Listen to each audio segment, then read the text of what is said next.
In this video, I'm going to describe an experiment that will enable you, with the help of a friend, to measure the circumference of the Earth.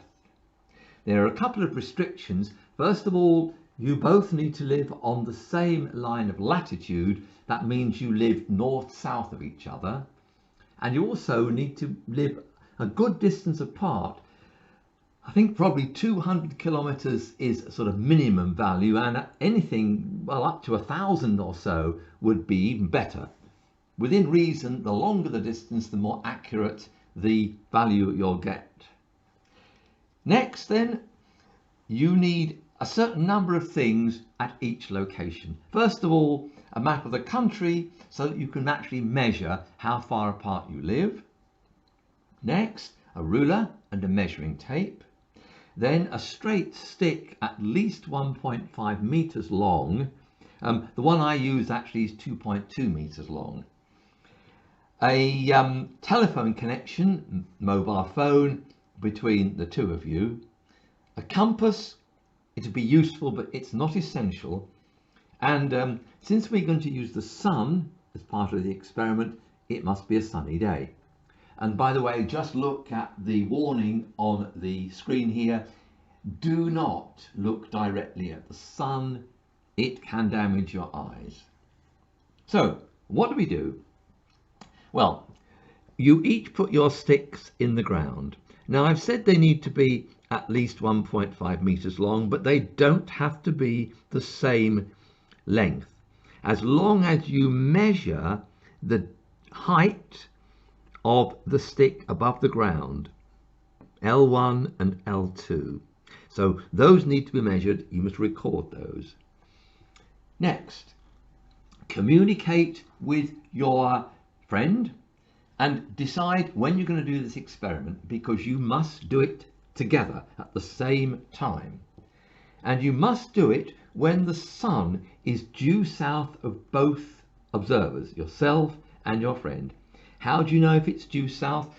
Well, you get a compass and you can actually find out when the shadow of the stick goes north exactly from the stick. That's one way.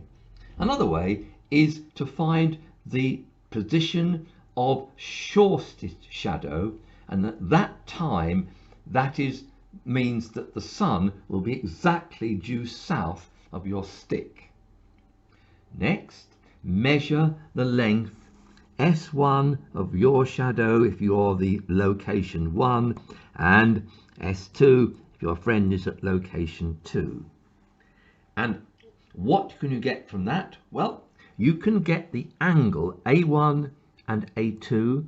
It is the elevation of the sun at that point, and the same for this one. Now, in my two diagrams here, this person, whoever it is at location 1, is furthest north if we're doing this in the northern hemisphere. Why? Well, the shadow length is longest there. So we have got now the angle that the sun makes at the same time, that is when the sun is due south at both locations. And now we'll go on to look at the calculations to find out how you work out the size of the Earth, the circumference, from the readings that you've made.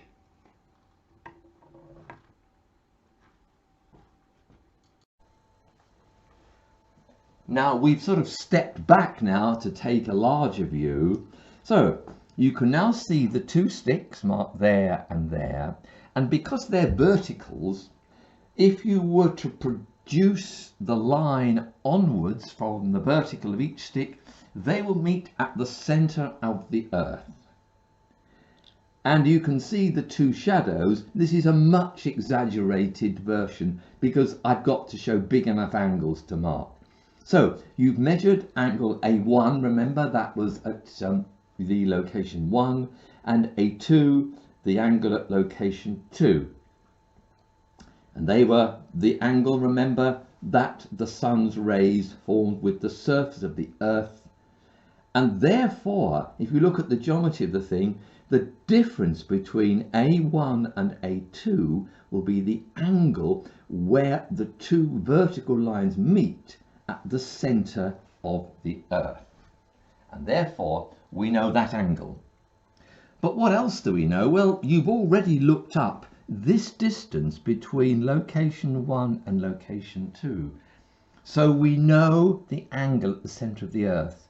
We know the length of the arc there, and therefore we know that it's a certain fraction of the complete circumference of the planet. And we'll now look at some actual results.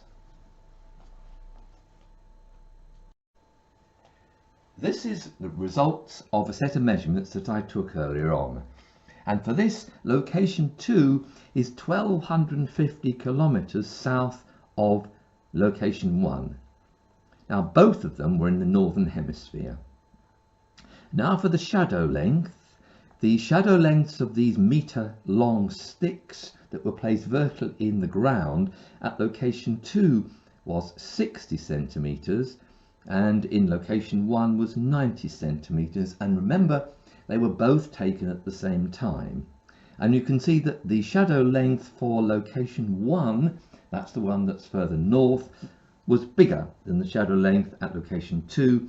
Well, that makes sense, because the further north you go, if you're both in the northern hemisphere, the altitude of the sun at the same time is going to be less, so a longer shadow. And here are the angles. For location 2, the sun's rays made an angle with the Earth's surface of 59 degrees, and at the location 1, they made an angle of 48 degrees with the Earth's surface. So this 11-degree difference is equivalent to a 1250 kilometer separation. Well, what about a 360-degree difference? Now that would be going round the whole circumference of the planet. So that distance would be 360 divided by 11 multiplied by the actual distance between my two locations.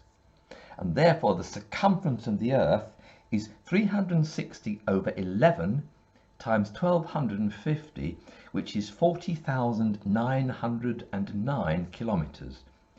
Well, the accepted value is something over 40,000, but remember that this is only quite a simple experiment, and also the Earth itself is not exactly spherical.